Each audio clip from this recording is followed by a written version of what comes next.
yung mga ayos ngayon. Kaya pala ganun, no? Sila rin pala yung ano. Sila, sino pa? Saka yung namatay, yung kapatid ni kamag-anak ni Kambal. Tapos pumasok ka raw dun. Lahat daw ng pre, kinuha mo, bibenta mo raw Ako yun. po.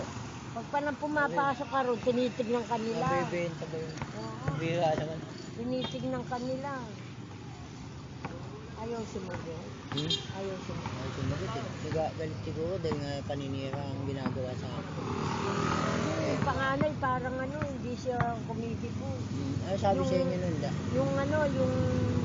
Yung bunso ang ano.